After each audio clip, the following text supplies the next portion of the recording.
Well, good morning, everyone. As co-chair of the Congressional Motorsports Caucus, I want to welcome industry representatives, drivers, and other members of the Congress to this virtual briefing. This event is being recorded. Our caucus serves as an informal, bipartisan group of members dedicated to educating other members of Congress about motorsports of all varieties and their impact on the American culture and America's economy. Racing, for the most part, is done at motorsports tracks of one kind or another. They're mostly family-owned and host sports car racing, motocross, drag racing, and other types of racing. These venues are located in every state and in most of our congressional districts. Some of the issues facing the industry today include a long-standing tax issue to make the 7-year tax depreciation permanent.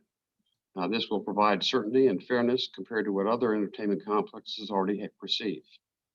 I've been an original co-sponsor of legislation to make that happen, and others we'll learn about today have as well. I'd like to recognize the drivers, industry representatives, and other members of Congress participating in today's briefing. We're pleased to have two uber successful and well-known drivers with us today. The first one is Chase Elliott, the reigning 2020 NASCAR Cup champion, already locked into the 2021 playoffs by race win 3. He's all-time most popular NASCAR driver, 3-time most popular NASCAR driver, drives for the Hendrick Motorsports team in a Camaro. He's 24 years old, and his hometown, his residence is in Dawsonville, Georgia, and he'll be joining us shortly. He's having some technical issues this morning, I believe. We also want to welcome Helio Castroneves, the 2021 winner of the Indianapolis 500, 4-time Indy winner, tied with AJ Foyt, Al Unser, and Rick Mears. The 2021 winner of the IMSA Rolex 24 Hours of Daytona, reigning 2020 IMSA WeatherTech Sports Car Series champion. He drives for IndyCar team of Meyer Shank Racing Honda. IMSA team is Wayne Taylor Racing Acura. Hometown, Sao Paulo, Brazil, and currently residing in Fort Lauderdale. The industry representatives with today, a real dynamic who's who of the motorsports industry include George Silverman, president of the Automobile Competition Committee for the United States, also abbreviated as ACUS. Roger Werner, chairman of the board of ACUS. Mike Kelton, vice chairman of the National Association for Stock Car Racing. Greg Motto, executive vice president, accounting of NASCAR. Tracy Lesher-Smith, senior vice president and general counsel of NASCAR. Jordan Gelati, managing director of government and community affairs in NASCAR. Jay Fry, president of IndyCar. Josh Peterson, vice president of the National Hot Rod Association. Casey Cooler, vice president of NHRA. John Denoonan, president of International Motorsports Association. Mike Cobb, president of the Sports Car Club of America. Kevin Miller, president of the United States Auto Club. Marcus Smith, president and CEO of Speedway Motorsports. And Doug Bowles, president of the Indianapolis Motor Speedway. We also want to recognize the other members of Congress who would like to share why motorsports are important in their districts. And we'll start with Congressman Andre Carson. Andre, the yield to you. Turn your mic on, Andre.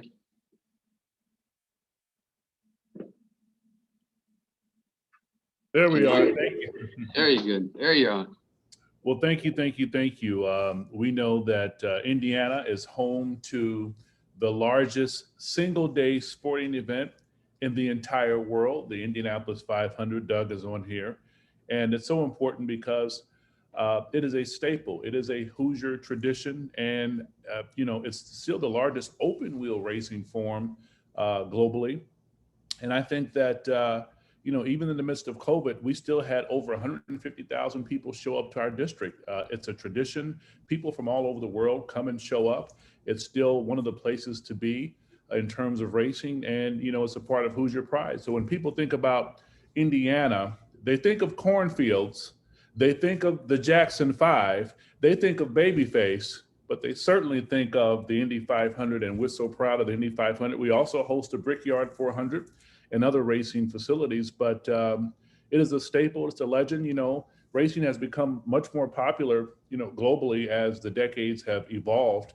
And, Doug and I talk all the time about the advent of electric vehicle racing. So maybe we'll have it one day, but we still have the largest single sporting day event in the entire world. That's the Indy 500. We're certainly proud of it. And we invite everyone on this call to come one day and check us out. So thank you. Thank you very much, Congressman. Next, we have Congressman Richard Hudson.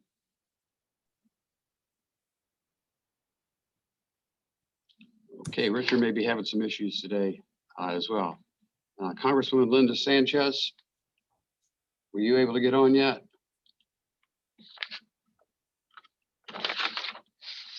Congressman Jimmy Gomez. It's unusual. And I don't. Hi, how are you? There he is. Yeah. Yield to you, Jimmy. Yeah, no, thank you for having me. This is motorsports is it's a growing sport in the communities that I represent. I represent the east side of Los Angeles, and it's not just for folks in the Midwest. It's something that's gaining traction.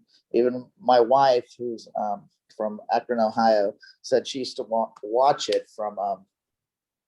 She used to watch it because her dad. So she's really into it now. It's something that, and I would say she would actually make a better member than me because she watches it way more than I do. And but yeah, motorsports is something that we're very excited about. She's very into Formula One and a lot of the new series that kind of get people into it. She also likes NASCAR, so she's on the forefront. And I think that's what you're seeing throughout the country is more the demographics are changing. It's something people are kind of aspiring to, and then you have new heroes who are racing on the track that look more like my constituents. So they're very excited. But it's a great tradition, especially when it comes to my wife's side of the family. But it is spreading to the east side of LA. So thank you for having me. I'm glad to be here. Thank you, Congressman. We've now been joined by Congresswoman Nora Torres. The floor is yours. Thank you, and good morning, everyone. It's great to be with all of you today. Missing poster in my back is either NHRA Winter Nationals or the Speedway. So I welcome you to mail me a poster that I can put on a frame and show off, the 35th Congressional District. You all know my district, either in Fontana or Pomona. Primarily, as Jimmy said, the district that I represent, 70% Latino. It was great. Dean, thank you for helping to organize and plan for me the last congressional off-duty trip that we did last year before the shutdown at the Speedway. Had a great time. We were able to bring Hakeem Jeffries out to Fontana, and he was, I think that might have been the first time that he attended one of those events, but really had a great time. And he did say he's looking forward to coming back again. So I enjoy hosting all of you in my district. But we do have a long way to go to reach out to Latinos in the communities where you come in and we host you and we enjoy having you around. So love to work with you to expand demographics in the racing industry. And I'm going to yield back. Thank you. Tim Wahlberg has had 100% attendance at all of our caucus meetings, but he's not on here yet. So we'll hear from Tim probably in a little while. I've long enjoyed racing from almost every perspective, and I'm delighted by any opportunity to promote the sport. So welcome again to the Congressional Motorsports Caucus briefing to learn more about the industry. And now I'd like to turn it over to George Silverman, President of ACUS. George, I yield to you. Thank you very much, Representative Posey, and thanks also to everyone on the Congressional Motorsports Caucus. The good news is we've figured out the technical issue. Chase Elliott has joined us as well. So let's get on with our agenda. Please join me in welcoming our first guest speaker this morning, who will provide an overview of motorsport's current status. Mr. Mike Helton, the Vice Chairman of NASCAR. Mike, the floor is yours. Thanks, George, and thanks all of you for joining us. And everyone did a really nice job of kind of summing up the issues, I think, and the successes and the things that we're very proud of in all of our motorsports sanctioning bodies around the country. So, this time last year when we got together, we were talking about returning to racing and the different things that were on our plates. And as the year unfolded, we're very proud of the fact that our drivers and the teams and the tracks continued to be very involved in what was going on, not just at the racetrack, but throughout the week in their own communities. Our drivers spent a lot of time promoting through digital and social media the safety protocols and the information of how to get tested, and then evolved into how to get vaccinated. And we'll continue to do those, trying to be progressive in all of that. The teams, while racing, were also some even building, including our R&D center in Concord, and distributing the PPEs that so many market areas were looking for, and we're proud of that. The one interesting thing I think that we learned a lot from is the real estate that we have in racing. Our tracks provided logistics and space for a host of different things, including testing, vaccinations, and that kind of continues. But they were also opportunities for graduations, for funerals, I think even a wedding or two across the country, that the racetrack massiveness had the ability to provide space in a safe way for families to be families. And so we're proud of being good community citizens that way. We try to be good neighbors, and we try to present a good model throughout our whole motorsports industry. And, we talked a little bit last year, and this continues even through today, where our drivers and our industries come together to provide food and support in communities that still need that support. I think all of you are aware that we're very vocal about supporting our military men and women and first responders and their families. We and our fans want them to know how grateful we are for their efforts, and that's very high on our priority. We're also here to react and provide support, space for either shelter or staging utilities or what have you that might have to react to weather moments like we saw in the Southeast this weekend. So all of that we continue to do throughout America while we run races. And we're so glad that our sport is opening back up and getting back to being that economic engine that we tell you about every opportunity we get throughout America, that provides tens of thousands of jobs, creates millions of fans, tens of millions of dollars in economic impact as all of our schedules unfold. But we know we're preaching to the choir. So thank you for being such great supporters of our motorsports community. Many of your offices were great help navigating the reopenings across America as we had to go from state to state. We collectively, for the most part, are back up and running. NASCAR this weekend in Nashville had a full house, shoulder to shoulder of 40,000 people. Back in May, the Indianapolis 500 was great, such a great spectacle to see people back involved in our sport. And then you come to Charlotte for the Coca-Cola 600 that evening, and another great crowd that got to see the racing in person for the first time in a long time. So we're very grateful for your help and all that. And we look forward to working with you on the common goals that inspire innovation, foster economic growth, and build stronger communities where we race at all across this country, because we really want to be good neighbors and good citizens. So thank you for your open doors, and we look forward to working with you in the future. Thanks. Great. Well, thank you very much, Mike. Our next speaker will give us a driver's eye perspective on the 2021 season so far, and the return of race fans to the racetrack. As Mr. Posey already mentioned, he's the reigning 2020 NASCAR Cup champion, and he's already secured a spot in this year's playoff. Please join me in welcoming Chase Elliott. Chase, the floor is yours. Thanks, George. Appreciate you and Mike and everybody for having me.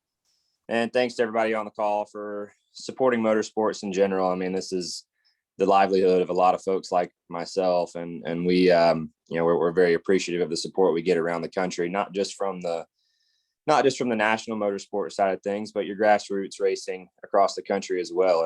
It all has an impact on what we do and jobs, and affects a lot of people across this nation. So thank you very much for that.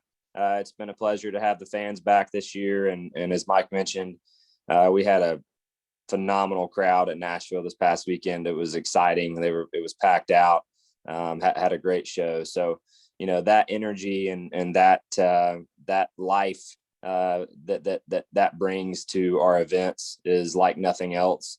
And I feel like those folks were living for it, and that was the event to be at this past weekend. So things like that is what makes things very enjoyable for a driver to go to the racetrack and see that energy. I know Helio is gonna speak next, and watching him win the Indy 500 and his engagement with the fans, I would have to imagine made his win that much more special. So I'm excited to hear about that. But from my end, I'll keep it short. Just want to say thank you for having me, and look forward to more racing ahead and doing anything I can do to help grow our great sport, and look forward to doing that down the road. Great. Well, thank you very much, Chase. And, as you mentioned, our next guest speaker, four-time Indy 500 winner, I think he's already said that he's going to be going back for his fifth Indy 500 win next year. He represents two of the ACCUS clubs today, as Mr. Posey mentioned, because he's also the reigning 2020 IMSA Sports Car champion. And on top of that, he also won this year's 24 Hours of Daytona IMSA Sports Car race.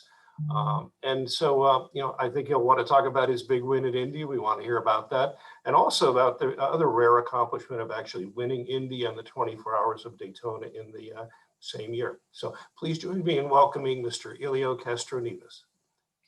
Thank you, George. Thank you, everyone. What an honor to be part of this amazing group here this morning. And thank you, Mr. Posey, as well, for the nice introduction as well. So no question, as Chase was talking about the fans, it was a very tough year in 2020 for everyone, obviously. And really, racing at Indianapolis 500 with no fans was very different. I've been there over 20 years, and that place is magical. But without the fans, wasn't the same. So having able to have the first event with so many people together, and not only being able to win, but giving them the history of this number 4, which has been so many years, so close, and able to join the fans and able to have that positive energy.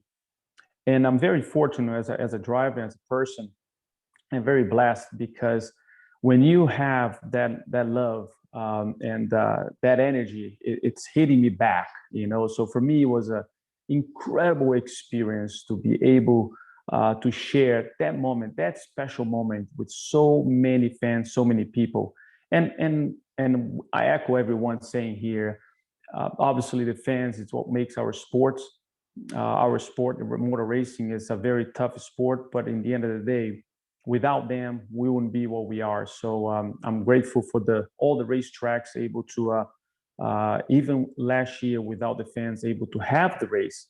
And obviously this year we're able to slowly and having more fans, and hopefully everybody continue to have the vaccine, and we can go back to our normal deal. So winning the Daytona 24 Hours was something extremely special. And having the Indianapolis in the same year, I feel if I have to go to the Olympics right now, I might be get a gold medal too. So I don't know. This is being a very good year so far for me, and but what a great opportunity as well. Hopefully, I have so many dreams.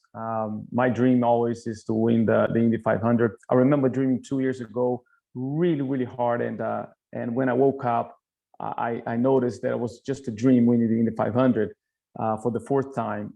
And now every day that I wake up, it's not a dream anymore. So hopefully another dream will come true. Many Indy 500 winners were able to visit the White House, and I'm the only one that have not visited the White House. So hopefully, I don't know how many races, how many Indianapolis 500 I have to win, but hopefully this number 4 will means a lot, and maybe I have enough people here that can make this dream come true as well. Well, great. Yeah, I think you're speaking to some of the right people here today, and thank you, Elio. Well, and as all of you can imagine, both drivers have really crazy schedules right now that they've had to squeeze today's appearances into. So right now we're going to shift gears for a moment and go to a quick question and answer period with them before we turn them loose for some of their other responsibilities. And then we'll quickly move on to our couple of other remaining agenda items. But to kick off that Q&A with Chase and Elio, Congressman Posey, can I turn the floor back over to you, please, to kick that off? I think you're on mute, sir. Congresswoman Torres, do you have a question you'd like to ask one of our drivers? I don't. I just want to say, Helio, you're amazing. And I just want to encourage you to help us promote the vaccine so that we can get more of your fans there. Thank you so much for being, so great. And we're going to have to call over to the White House and get you over there. Absolutely. Thank you, Mrs. Solis. I appreciate the words. Thank you. Richard Hudson, you're recognized. Well, hey, I just jumped on. I hate I missed Chase. I'm sorry. Helio, you and I haven't met, but boy, I'm a big fan. Thank you all for making time to be on here. Your participation means a lot, and it helps bring a lot of attention to these issues that we work on your behalf. And I just want to thank you, Representative Posey, for being our leader. This is an easy issue for us to get bipartisan support anytime to support this industry, because you mean so many jobs, so much economic activity, and for people like Bill and me, we're just big fans. So anything we can do to support what you're doing. It's good to see so many friends on here. I'm sorry I'm joining late. I'm just rushing from another meeting, so I will just be quiet and listen and try to learn something. But just know that you've got a strong bipartisan support here in Congress to whatever you need for your industry. And I know there's a number of issues that we've been working on that we'll continue to work on with tax fairness and other things that we'll continue to work together. But thanks so much for this opportunity to be with you. Thank you. Thank you, Congressman Hudson. Great NASCAR supporter on the Hill. We have other members. I yield to myself here. Besides IndyCar and IMSA, are there other kinds of or other series that interest you, Elio? Yes, it does. Now that I'm racing in a very young team, Maya Shank Racing, this is our first win together. That was our first race together. So actually, we picked the right one to win. But I do. I work with Mr. Penske for 21 years. Basically, Team Penske molded me who I am. And I can't thank them enough. They're not only the Team Penske family, but Penske family in general for adopting me all these years and making the driver that I am. So I always wish to drive a Cup Series or a Cup car one day. And Roger always said, "No, that's not for you. That's not for you." So maybe now that I am not driving with Roger, I might have an opportunity to drive. I am driving an SRX, which actually I'm driving with Chase's dad. Bill Elliott. By the way, Chase, your dad is an incredible person. I'm having a great time and fun with him. So I wish one day maybe I'll have an opportunity, and who knows, the Daytona 500 next year might be an opportunity as well to try. Well, it was great to see you on a dirt track. Who ever thought they'd see you on a dirt track? Well, you did great, you know. I tell you what, Mr. Posey, I still have some dirt in my nose, you know, so it's an absolutely something I never thought I would experience, but I had a great time. It was great to see the fans in obviously in Knoxville, and we're going to have a next one this weekend in Eldora too. A lot of people will be watching. I'll be watching. Cool. Chase, what do you think about the next generation car? Yeah, I'm looking forward to it. It's gonna change a lot of things, and for me, it's an interesting time because a lot of our drivers that have been around for more than 6, 7, 8 years have gone through a couple of transitions and a couple of generations of car. This will be the first time I've changed to a new generation of vehicle, so I'm excited to see how that goes. Obviously, when cars change, rules change, and they make the cars feel different, drive different, have new characteristics. So for me, just excited to see what it brings. I think there's a lot of unknowns, and to me, those unknowns are, I think that's excitement for not only the fans, but the drivers to have to figure something new out. Thank you. Elio, how different was your fourth win of the Indy 500 than your first win? Well, Mr. Posey, it's like you asking me, I don't have many kids, I only have one, but if you have 4 kids, you would say, which one you prefer most? It's hard to pick one. However, when you're talking about part of history and getting into an elite group, like join the group as AJ Foy, Alan Cecina, and Rick Mears, the legends and the gods of racing, when you're talking about joining with that win, it's no question, it's very, very special. And also not only that, but the way it happens, as I mentioned before, this is my first time with a new team, young, incredible potential team for the future, Meyer Shank Racing. They really gave me a great car, and that was our first race. So everything, it's like a Cinderella story, they never won a race before with IndyCar. And all of a sudden, we're not only winning the biggest race of America, but obviously giving that historic situation. So the number 4, no question, is as I have the ring here, I still sleeping with the ring, by the way, just in case that I wake up, the dream is true. It's not just a dream. Thank you. Chase, how different was it preparing for the 24 hours of Daytona as compared to the Daytona 500, for example? Well, Elio pretty much took us all to school down there. So it's, for me, it was just getting into a just new realm of reality and so different from anything I've ever done. Those type of cars and the amount of downforce they have compared to the NASCAR side of things and the Cup cars in particular, it's just different. And it really was a challenge for me. I felt like every time I got on track, I was continuing to learn. Got a lot better. I never got in the ballpark of the guys who won or were competitive, or even to my teammates. I always felt like I was a nuisance to my team. I wanted to get out of the car. I thought I was hurting them, but for me, it was a great opportunity. I greatly appreciate Action Express for having me, and I would love to go back. I think I can do better, so I want to go back and try to better myself and bring something to the team. But what a great event.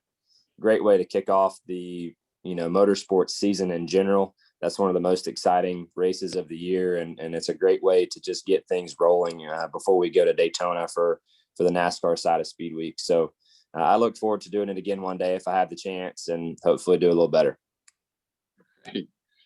Richard, you want to jump in? Can I ask a question later?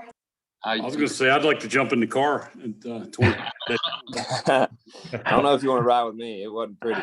I found out a couple weeks ago I've got to be in Vienna, Austria on July 5th and 6th for an international group I'm involved in. So the first thing I did is I pulled out the F1 schedule, and lo and behold, they're in Austria. So I'm going to actually go to my first F1 race in Austria, July 4th. So I don't know if anybody's got any advice for me what to look for, but I do know that our only US F1 team is my constituent over at Haas. They're having a little tough time this season, but I'm looking forward to that experience. That'll be incredible. I had the opportunity to go to one. I've only been to one over in Spa. It's been probably 4 or 5 years ago, but it's one of those things, in my opinion, I think you have to do if you have the opportunity. And those races are obviously different just from the standpoint of as they go from country to country and the gathering that is on a different level, but enjoy would be my advice. It's a spectacle, and those cars are unbelievably fast, and the technology side as well is super intriguing to me. So yeah, absolutely enjoy.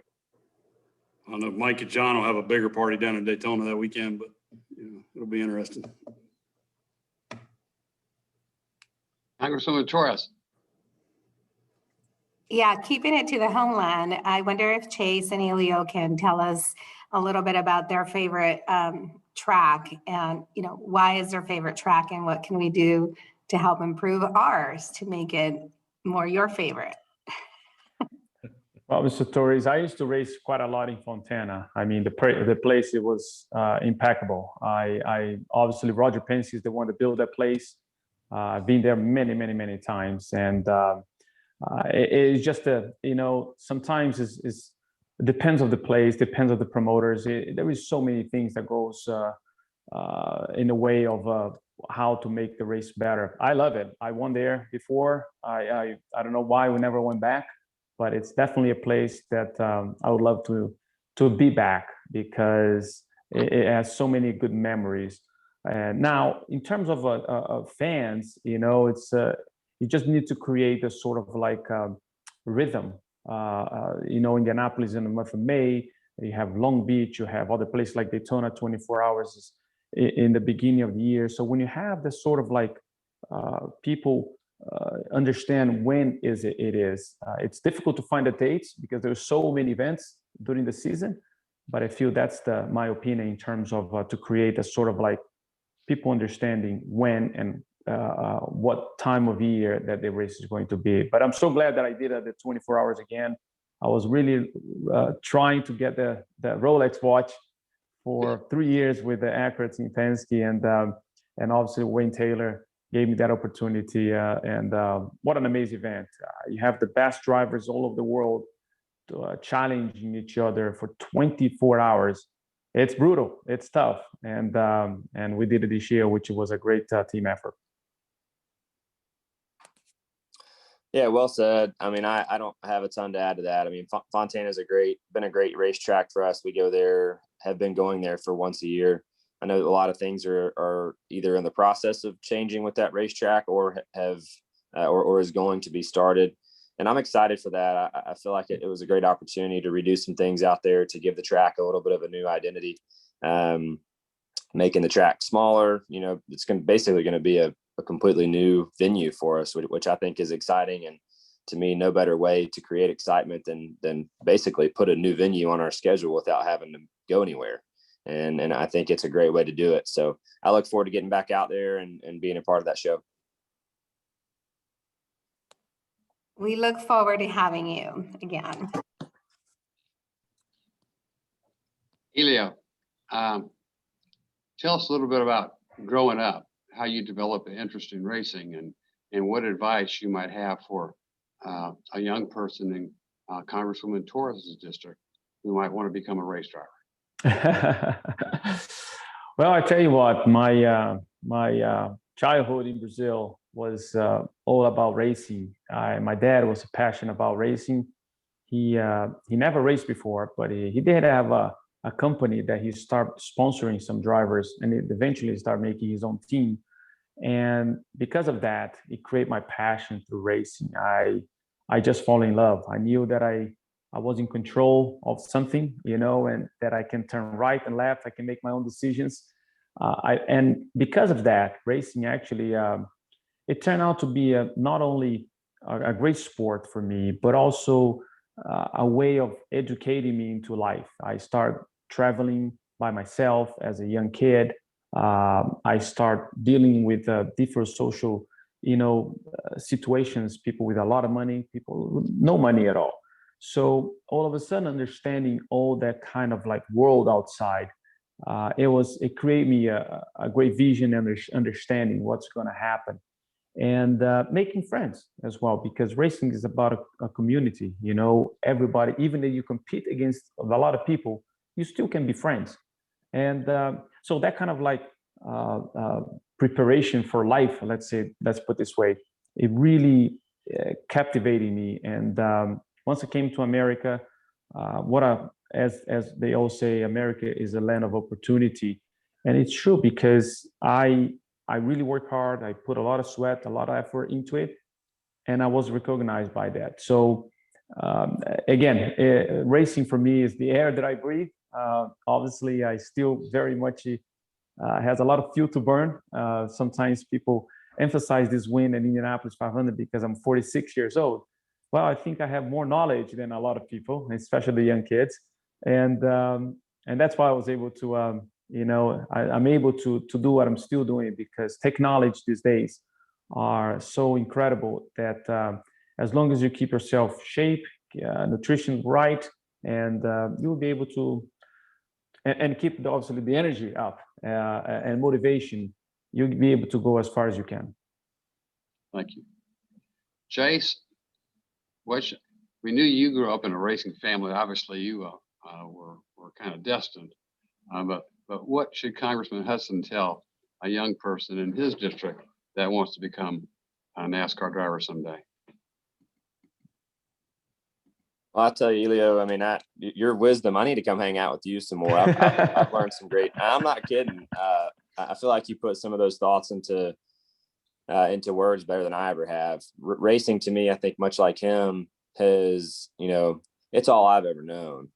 For me, I grew up around the racetrack. I always wanted to race. It was what I want to do, is my dream, to be a race car driver, to be a part of that event that was down the road, or be a part of that packed out crowd at Bristol, or packed out crowd at the Daytona 500. I mean, those were my dreams. And I'm having a chance to live that dream, which I couldn't ask or couldn't be any more grateful for. The stars aligned for me to have some great opportunities, and things have worked out well. And I'm super excited to be a part of it. But I think, as he mentioned, one thing that I look at, as I got out of high school, I started racing full time in the Xfinity Series. I was actually a senior in high school. I was halfway through my senior year of high school when I started 2014 Xfinity Series championship season. And when that year started, things really changed for me, and I had to grow up really fast. As I transitioned from getting out of high school to racing full time, there's just a lot of lessons that you learn. And to me, I think most of those lessons come from great people. And as I've said throughout my career, to me, racing is about great people and great timing. And I've had some of the best of both, and a lot of lessons to be learned as you get introduced to life, and seeing new parts of life that you never knew before as you were going through school. And from the social aspect, as Helio mentioned, that you see people in such different walks of life. I feel like it gives you a great respect of what this nation has within it, and the type of people that we have here, in this great nation to make it what it is, the work ethics, and just the all around great people that we have. So a lot of lessons to be taken. And yes, it was what I always wanted to do, but that doesn't always mean it's going to work out that way. But I sure am glad it has thus far. And I look forward to being a part of this for many years if I have the opportunity. Jason, Chase, I've been hanging out with your dad, and you not only, I can see already, your dad is an incredible person, he's an incredible human being. That's why you became a champion, because he is able to raise you the right way. And I swear to God, I'm having SRX as being, that's why I joined to be part of SRX racing family, because it's for people like your father. I'm learning so much with him actually those last two races, and I'm really looking forward to continue that relationship. Yeah, no, I greatly appreciate that. He's a character, man, for sure. You have to Yes. you have to know him, especially when you get him around, a group of racers. I feel like he's just a character. You got to know him, but I know he's having a lot of fun too. SRX has been fun to watch. I'm glad you guys are having fun with it. It looks like a great time, and I'm glad to see it doing well. So I hope you guys the best this weekend. Yep. Thank you. George, we could do this all day long as far as I'm concerned, but I know you have a time line here. How are we doing? Well, I would love to do this all day long because this is great. But both of our drivers are a little pressed for time, and we do have a couple more things to cover today. So I think what I will say on behalf of everybody on this Zoom today is a huge thanks to both of our guest drivers for joining us. All the best to both of you for the rest of the season. We're going to cut you loose right now, but we're going to be following your exploits. So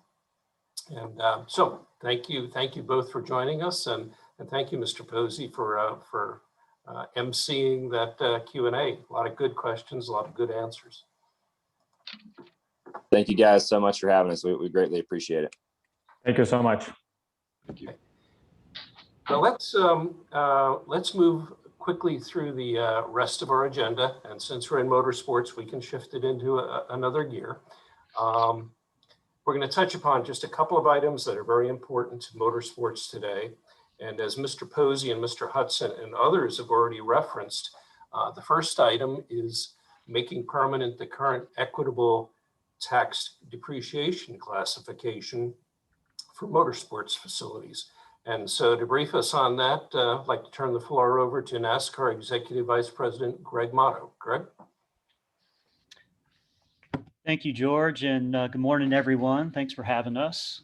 Congressman Posey, thank you for hosting this meeting, and all of our congressmen and women joining us today, thank you. We thank you for your service and your efforts to return us back to business. Chase and Helio, thanks for being great champions and representatives of our industry. You provide some valuable insight for us for these discussions. As you heard from our previous speakers, the motorsports industry is a great engine that drives the economies in our local areas and has done so for many decades. The losses over the past year have been significant, but the return to racing and now with fans has been even greater. Our events generate local jobs at our properties, at hotels, hospitality, and dining, as well as significant tax dollars that benefit our communities. And like other sports, our motorsports facilities require significant capital investment, and not just the large properties that you're familiar with, of Daytona and Charlotte and Indianapolis that host the National Series events, but also the nearly 2,000 local tracks that operate nationwide on a weekly basis. However, unlike other sports for which facilities are often built in partnership with the American taxpayers, motorsports facilities are privately funded and without government assistance.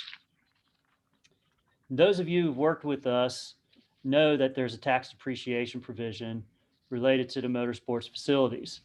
And today, we thank you for your past support, and we ask for your continued support to pass these bills for permanence.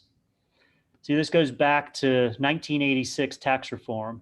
Our motorsports facilities have depreciated assets in the same manner as theme and amusement parks, using Class 80 under the Internal Revenue Code. This policy allows all of our assets inside our facilities to be expensed over a 7-year period. And we use this accelerated cost recovery to make safety improvements and upgrade our fan experience at our properties to make our properties competitive with other industries. In 2004, after questions were raised by the IRS over this asset classification, Congress acted and it clarified that the 7-year depreciation was indeed appropriate for motorsports facilities. And this legislation is included in Section 168 of the current tax code. Unfortunately, though, it requires renewal by Congress, and Congress has extended this tax treatment annually since 2004, and recently extended it through 2025. A permanent resolution of this tax treatment, though, is a significant relief measure for our motorsports industry. Clarity of future tax obligations is critical to our motorsports facility owners as we make decisions on future investments and capital upgrades. This is especially important following the dramatic economic downturn. Simply put, we're asking to be treated like every other business to provide clarity on the tax treatment of our significant capital investments. And this tax treatment has been previously vetted and received bipartisan support in every Congress since 2004. We anticipate a bill to be dropped in the House and in the Senate that will provide for this legislation to be made permanent. And we thank you all for your time today. We ask for your continued support as we return to providing the best competition and the best entertainment experiences in sport. So George, I'll turn it back over to you. Great. Thank you very much, Greg.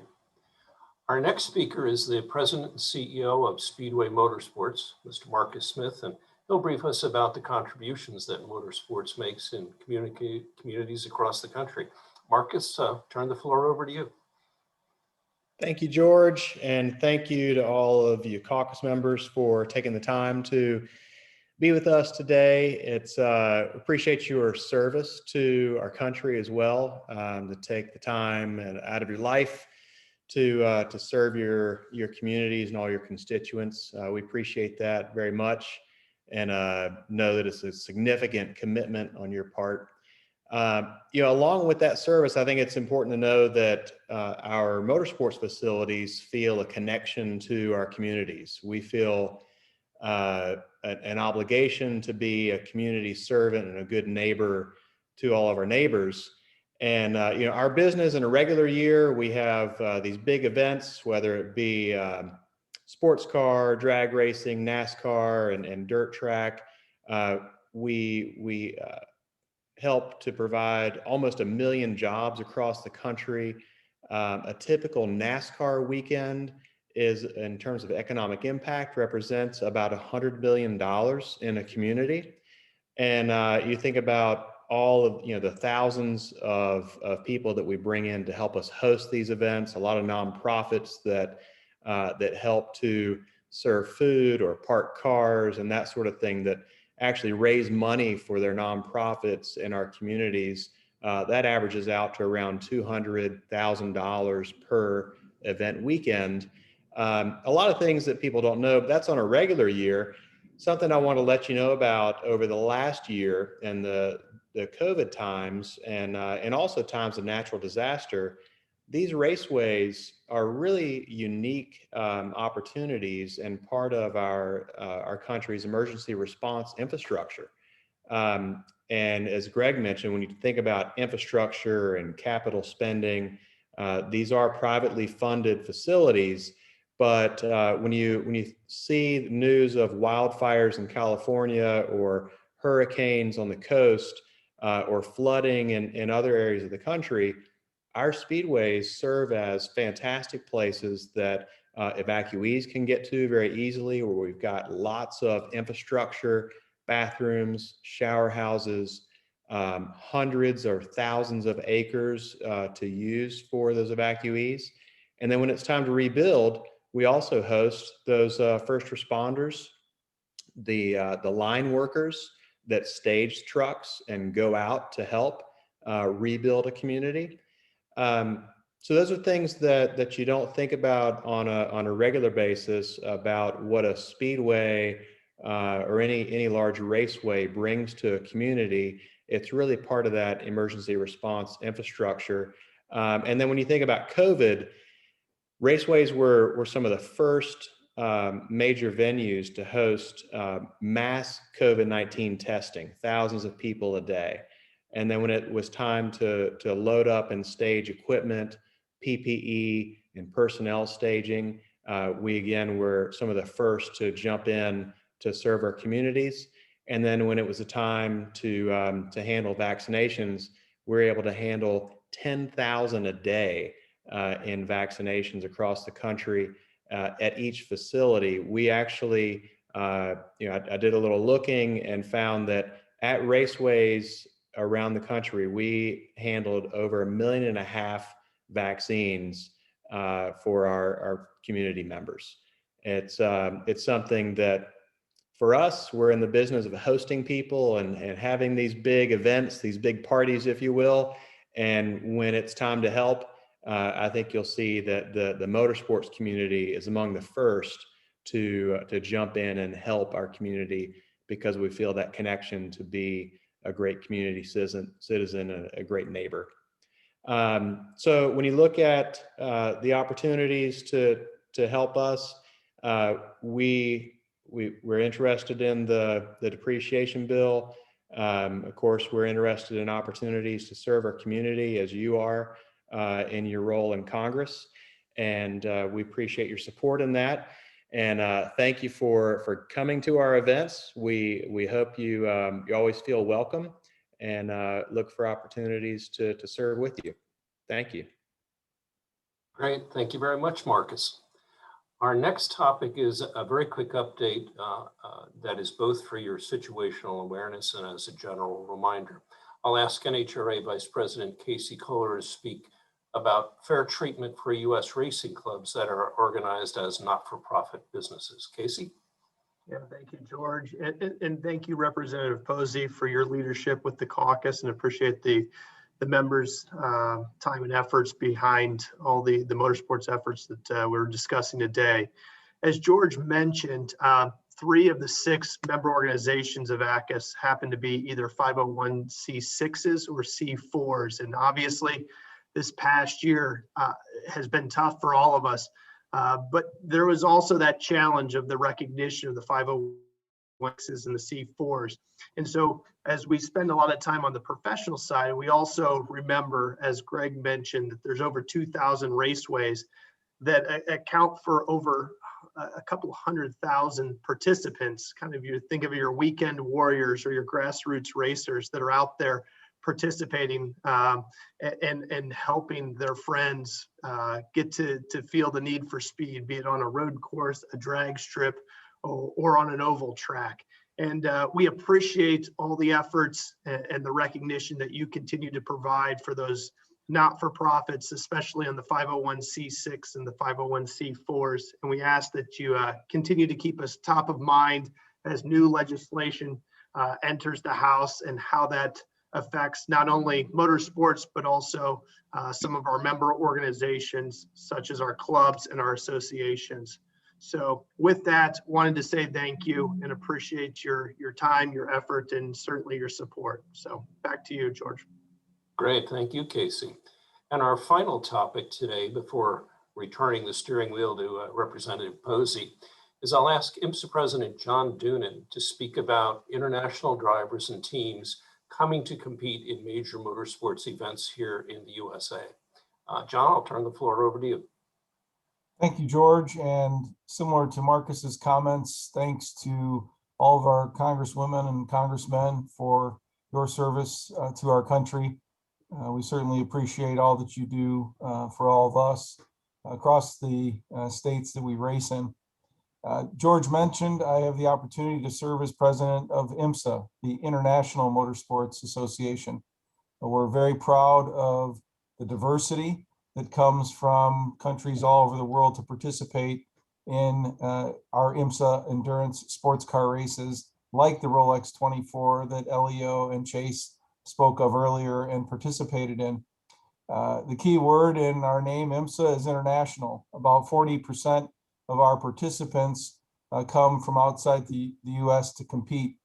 And so on behalf of IMSA, I would like to thank all of you and our departments of Homeland Security and US Customs and Border Protection for the process that's been developed to allow us under the 212F professional athlete waiver to get all of our essential personnel back into the country to participate. The number of jobs that and companies that were saved by allowing us to be able to go back to racing last July 4th here at Daytona in the WeatherTech 240 race has meant a great deal to all of those individuals and to our organization as a whole. The process has been very streamlined.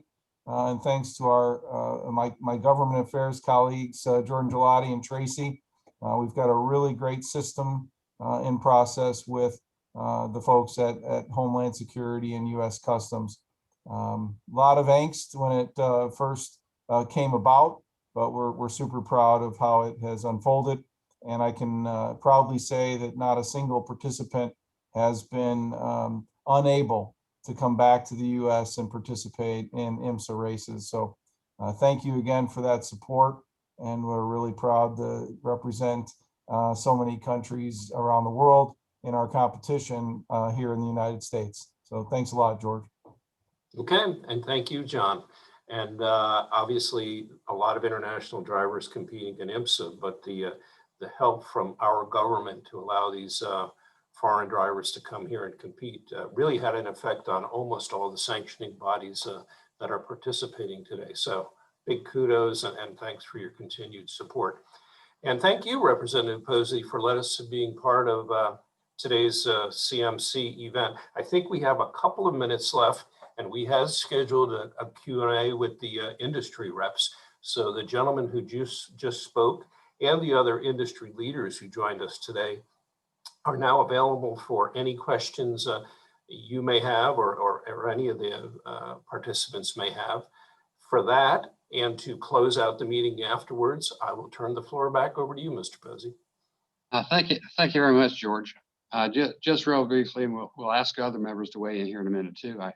I want Greg to know that, listen, I've always thought if you always want to keep the economy going, you write off same year. I mean, if I can make tax policy, you make a business expense this year, you write it off this year. I mean, that's, if I was allowed to make tax policy, that's the way it would be.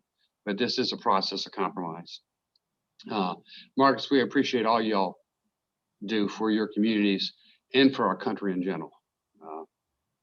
I think that's pretty unanimous consent here. And Casey, the nonprofits have kind of been off my radar. Thank you for putting them back on the radar. Make sure that they're there. And John, I know that, and all of you, every congressional office in it should have a staffer that's very well versed in the visa process. So you find yourself up against a rock in the hard spot or whatever, just know that instead of just spending a couple years in line trying to get an answer from Washington, D.C., you call your local congressman's office and say, hey, we need a little bit of help here. And you'll find an enthusiastic staffer in almost every case ready to help you. Congressman Hudson. Excuse me, appreciate those presentations. I think you've got an incredible story to tell as an industry, and hearing you retell it helps me go be your advocate and tell that story. But I'm thinking particularly, Marcus, I've just seen the impact the speedways had in our community, Cabarrus County and our region through COVID. It's pretty remarkable. And really, I know you were just like all of our motorsports led with reopenings.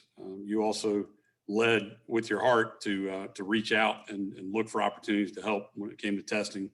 I was proud that we were the first sport to be doing mass testing. And we were limited by supply on vaccinations. We could have doubled what we did with vaccinations if we could have just gotten more supply. So it just reminds me why I'm so proud of this industry.